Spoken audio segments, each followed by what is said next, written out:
Quotes attributed to the Buddha, Part 2. In the sky, there is no distinction of east and west. People create distinctions out of their own minds and then believe them to be true. It is a man's own mind, not his enemy or foe, that lures him to evil ways. It is better to conquer yourself than to win 1,000 battles. Then the victory is yours. It cannot be taken from you, not by angels or by demons, heaven or hell.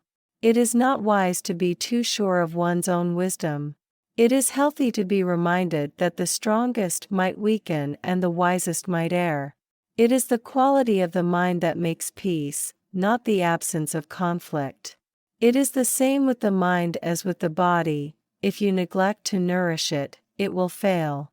It is the unspoken truth that all beings are equal and that all beings are deserving of love. It is those who are free from anger and greed that will find the path to enlightenment. Life is a journey, not a destination.